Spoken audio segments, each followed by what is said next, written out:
Información precisa, completa, veraz, objetiva e independiente. Directo a tu pantalla. Voz de América en RCR 750.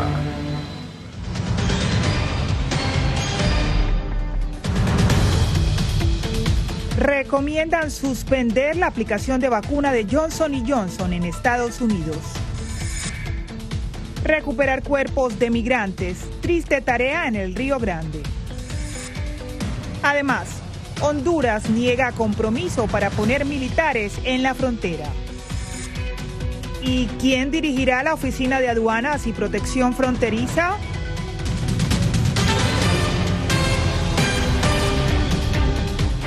Bienvenidos a una nueva emisión del Mundo al Día. Soy Divalicet Cash. Comenzamos.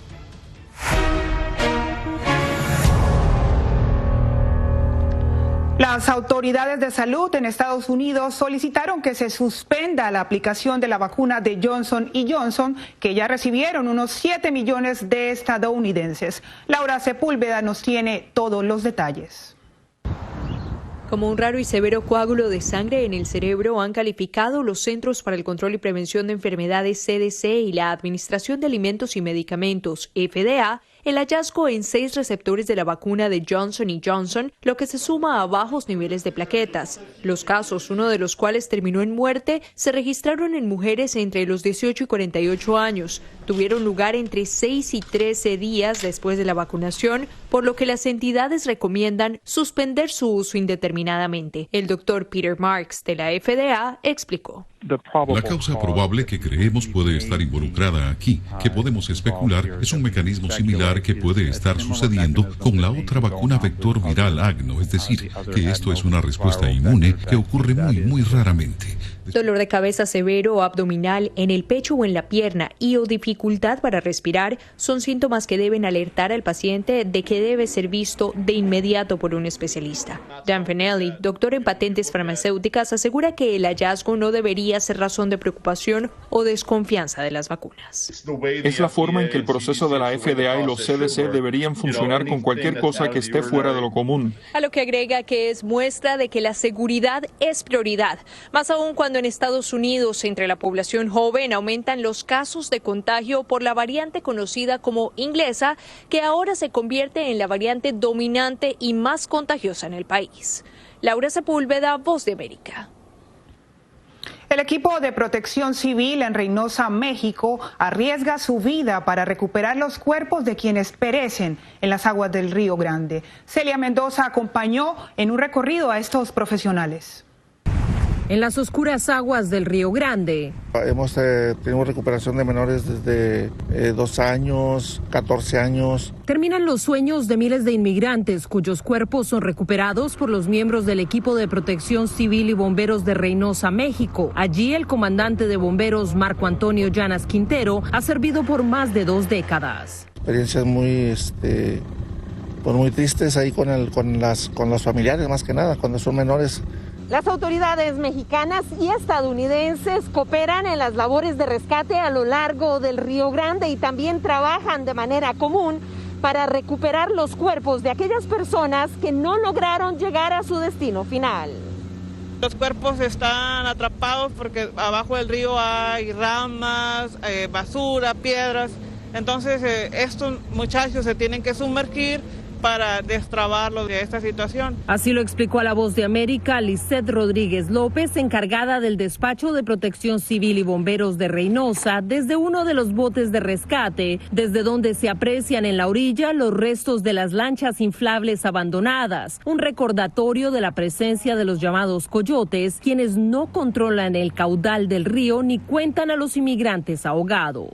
Cuiden a sus hijos, las personas migrantes que lleguen a ver esto, y para que eviten mandar a sus familias a hacer ese cruce. Es el llamamiento de Juan José Carcaño Gutiérrez, director operativo de Protección Civil de Reynosa, dándole eco a los llamados de las autoridades estadounidenses que tienen ya bajo su custodia a más de 21,000 menores no acompañados. Traten de hacerlo legalmente desde su país. Celia Mendoza, Voz de América, desde el Río Grande.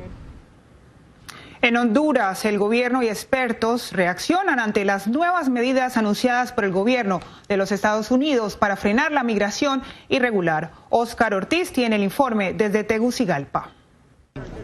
En Honduras no se puede. El anuncio del gobierno de Estados Unidos de un acuerdo con México, Honduras y Guatemala para movilizar a militares y policías en sus fronteras con el objetivo de frenar la migración irregular generó reacciones por parte del gobierno hondureño. No hubo ningún compromiso por parte de la delegación hondureña para poner militares en las fronteras, aunque sí hay un compromiso claro del gobierno de Honduras por evitar este tipo de migración. Recuerde que nosotros mantenemos en la frontera, especialmente con Guatemala, a la fuerza multinacional Maya Chortiz, que trabaja en conjunto con el gobierno de Guatemala. En el caso de Honduras se accedió a establecer varios puntos de control a lo largo de la ruta migratoria con el compromiso de aumentar la seguridad fronteriza, algo que confirmó la portavoz de la Casa Blanca.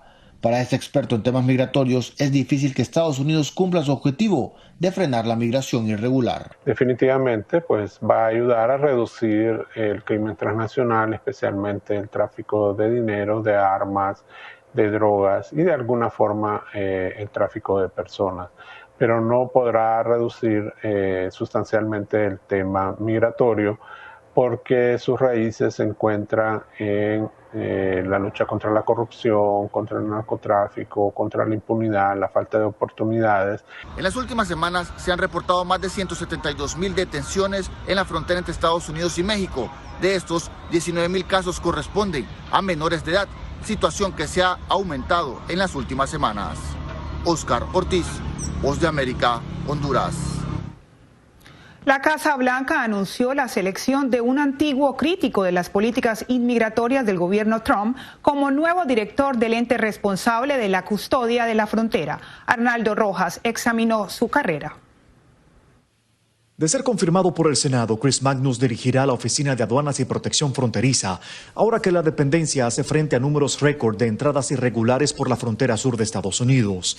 En el pasado, Magnus fue crítico de las políticas inmigratorias del gobierno Trump y como jefe de la policía de Tucson, Arizona, censuró el uso de los departamentos locales de policía en el cumplimiento de leyes inmigratorias. La dura retórica antiinmigrante y las políticas imprudentes del señor Sessions ignoran una realidad básica conocida por la mayoría de los buenos policías y fiscales, escribió Magnus en un artículo de opinión publicado por el New York Times en 2017. Él va a aportar mucho. Ha estado lidiando con problemas de inmigración en Tucson, maneja el tema de los refugiados y de los organismos policiales. Tiene mucha experiencia.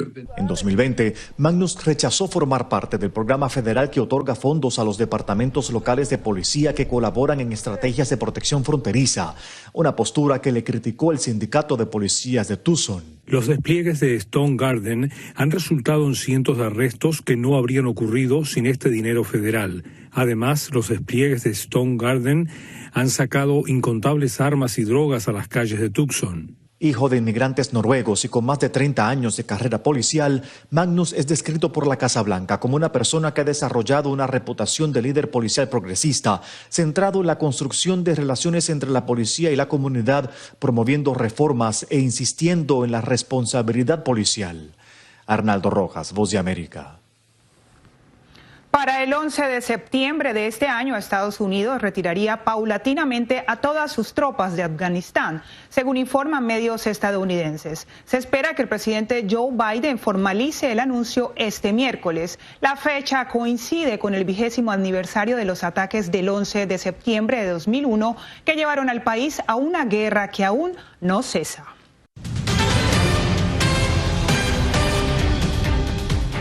Las condiciones de pobreza que se viven en Guatemala serían una de las principales causas de la migración irregular de menores a Estados Unidos. Eugenia Sagastume habló con expertos y aquí está su reporte. Es que hay una fuerte relación entre las familias que tienen problemas de inseguridad alimentaria, de acceso a alimentos y la migración. Así, el representante de UNICEF en Guatemala expone que el repunte de menores migrantes no acompañados podría ser producto de la falta de acceso a alimentos que trae por consecuencia altos niveles de desnutrición. Según los últimos datos, el 47% de los niños guatemaltecos padece desnutrición crónica, una situación que se agravó con la paralización de labores a raíz de la pandemia.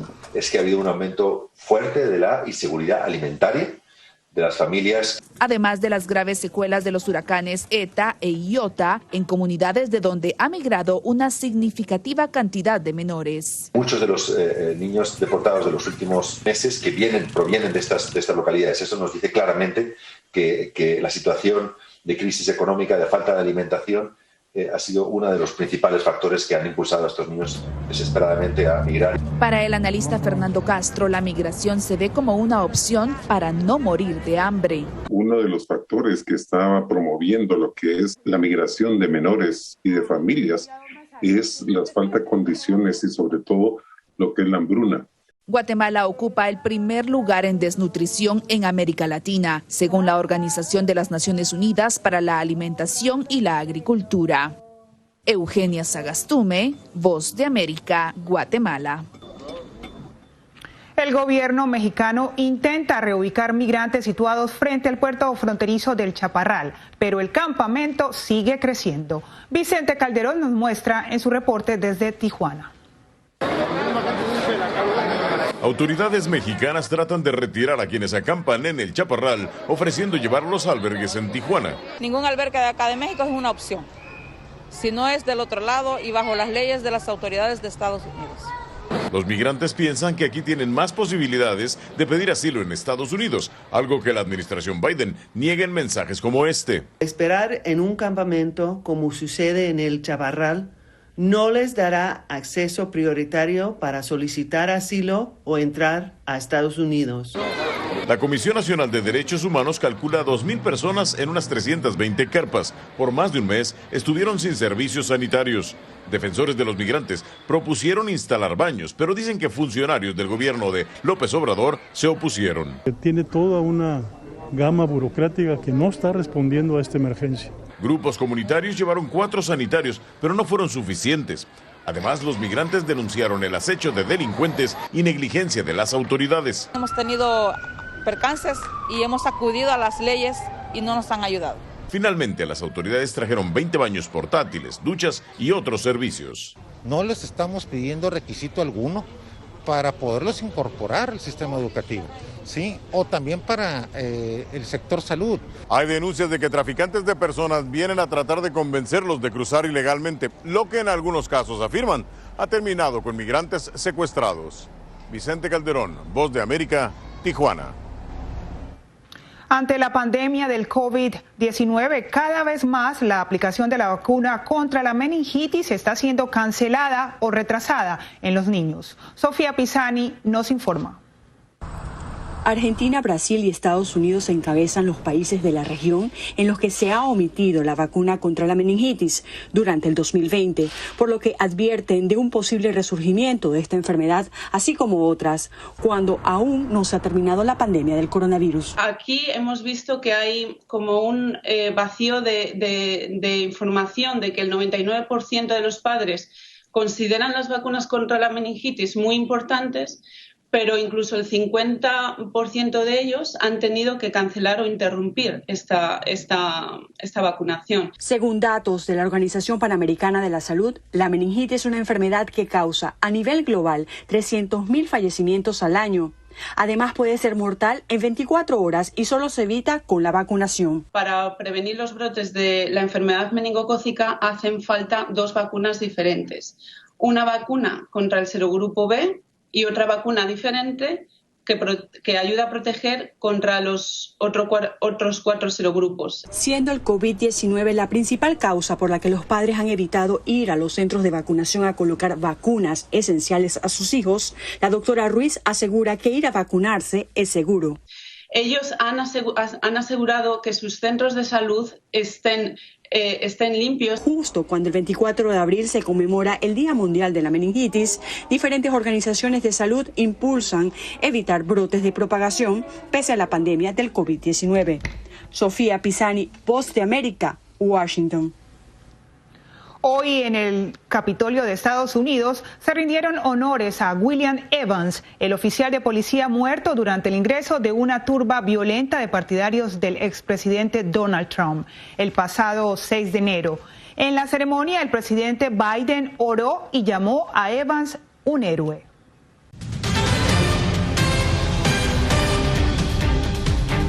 Con Guillermo Lasso como presidente electo de Ecuador, expertos examinan las potenciales relaciones con el gobierno de Venezuela. Nos enlazamos con nuestro corresponsal en Caracas, Álvaro Algarra. Álvaro, ¿cómo se perciben en Venezuela el triunfo de Guillermo Lasso y sus posibles acciones en materia migratoria? Diva Lisset, el triunfo de Lasso en Venezuela se ha percibido con mucha alegría en la dirigencia opositora, pero para todos los migrantes que viven en Ecuador es percibido como una gran esperanza para que sea regularizado su estatus. Y precisamente el presidente electo en su primera conferencia de prensa prometió por razones humanitarias que resolverá la situación de las personas que huyen de Venezuela debido a la crisis económica que persiste en el país. Tras la llegada del banquero Guillermo Lasso a la presidencia de Ecuador, el internacionalista y experto en geopolítica Benigno Alarcón destacó que llega en un momento en el que pareciera que ha venido disminuyendo el apoyo de los gobiernos de la región al gobierno venezolano, bien sea ideológicamente, políticamente o por afinidad. Guillermo Lasso ha sido cercano a algunos líderes democráticos en Venezuela. No cabe la menor duda de que Ecuador se suma, por decirlo así, a los aliados del liderazgo opositor. Respecto al impacto del triunfo en torno a la gran migración de venezolanos a territorio ecuatoriano, el profesor destacó que Lasso entiende perfectamente la situación que atraviesa el país. Un gobierno que de alguna forma debería comprender muy bien la situación que se está viviendo en el país. El analista político Jefferson Díaz, por su parte, ha dicho que Lasso ha sido muy vehemente en rechazar el accionar del gobierno de Venezuela y lo que ha comentado respecto a la migración venezolana ha tenido un enfoque desde la perspectiva de los derechos humanos. Y lo que podemos esperar y lo que podemos exigir también es que ese enfoque de derechos humanos que Guillermo Lasso le dio a la migración durante su campaña, lo aplique también durante su presidencia.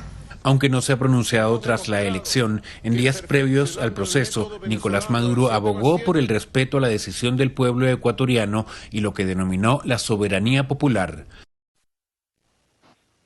Es importante agregar que según las autoridades de Ecuador, actualmente en el país viven unos 350.000 venezolanos y de esas personas aproximadamente unos 192.000 recibieron una visa humanitaria cuya duración es de 2 años. Gracias, Álvaro, por el reporte. Y seguimos con más información. La Asamblea Nacional de Nicaragua discutirá en los próximos días las reformas electorales presentadas por los legisladores oficialistas. Donaldo Hernández nos dice que la iniciativa es rechazada por la oposición porque los excluiría de la contienda.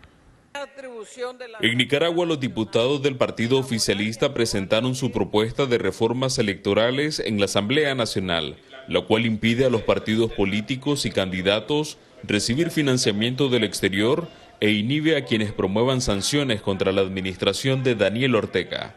El diputado oficialista Wilfredo Navarro afirma que su partido está dispuesto a negociar con la oposición. Porque la mayoría parlamentaria la tiene el Frente Sandinista, entonces ellos dicen que no quieren hacer acuerdos políticos, pero necesariamente la Asamblea Nacional es un centro de negociación política. Lo que sí respaldan algunos grupos políticos como el Partido Liberal Constitucionalista es el cambio de magistrados en el poder electoral, quienes han sido señalados de cometer supuestos fraudes electorales. El Consejo hoy va a cambiar sus magistrados, ¿verdad? Y es un clamor del pueblo de Nicaragua. Algunos diputados que integran la coalición nacional insisten en que la oposición debe negociar con el oficialismo, porque tiene mayoría en el Parlamento Nacional. Sin ninguna negociación no hay posibilidad de presentar candidatos porque no va a haber. Mientras la Asamblea Nacional empieza a trabajar en las reformas, la oposición aún no ha informado si buscará negociar con el oficialismo o si participará de la elección de noviembre. Donaldo Hernández, Voz de América, Managua.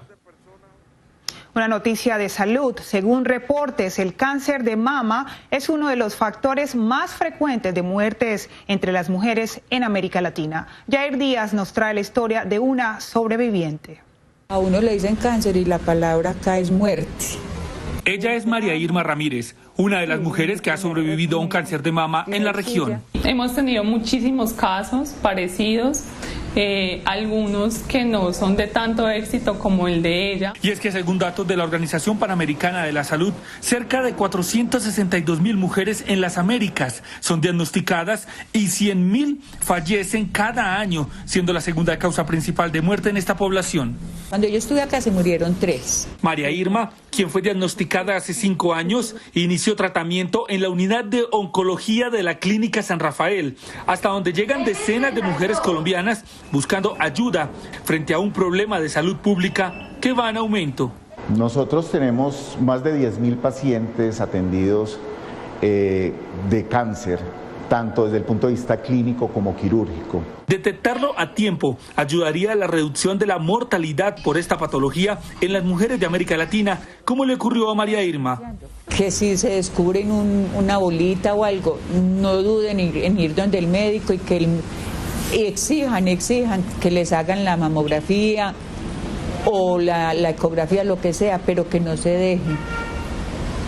dejen avanzar la enfermedad. Para 2030, si se mantienen las tendencias actuales en la región, el número de mujeres fallecidas por cáncer de mama aumentaría en un 34%. Jair Díaz, Voz de América, Bogotá.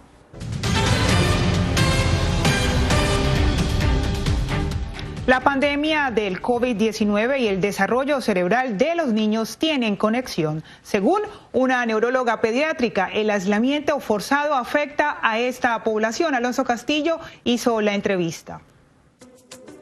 Cada segundo se hacen entre 600 y 1000 conexiones neuronales en el cerebro, nos dijo la neuropsicóloga Karina Castro Fumero, quien expresó su inquietud por el daño que le hemos provocado al sumergirlo en un universo virtual. Estamos instaurando hábitos sedentarios. Los niños están en casa, pasan conectados a las pantallas constantemente, no solo para educación, sino también como el medio del ocio, y el cerebro necesita moverse porque necesita oxigenarse, porque una cantidad importante de la oxigenación que recibe a lo largo del movimiento y de la actividad física es la que permite que se conecte más rápidamente las neuronas, que aprendan mejor. La sobresaturación de luz artificial, además de fatiga ocular, está dañando una de las actividades más valiosas para el sistema inmunológico. Los niños están durmiendo menos porque están más conectados y porque sabemos que la luz que emiten las pantallas retrasa la aparición de melatonina. Eso hace que el niño no pueda inducir o llegar al sueño. La autora subrayó que esta generación tendrá un coeficiente intelectual inferior al de sus padres y reflexionó sobre las expectativas inmediatas. Todo es una recompensa. Un like es una recompensa, un comentario a mi foto es una recompensa, un videojuego donde voy ganando es una recompensa, y todos son inmediatas. Quieren todo ya, quieren todo ahora. Eso es lo que nos da las pantallas. Hay que prestar atención a los cerebros en desarrollo, ya que estos son los adultos que forjarán el porvenir. Alonso Castillo, Voz de América, Miami. Una cámara grabó un viaje en kayak desde los 2.860 metros de altura hasta el nivel del mar. La hazaña fue lograda por el kayakista español de 29 años, Aniol Serrasolces, desde la cima del volcán Villarrica, en Chile, hasta el río Captrén.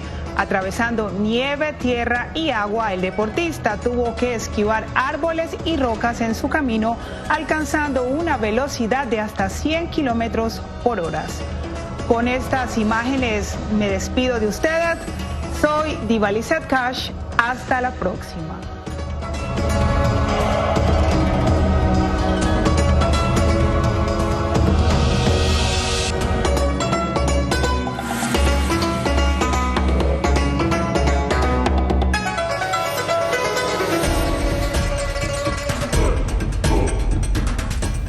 Radio Caracas Radio presentó Voz de América.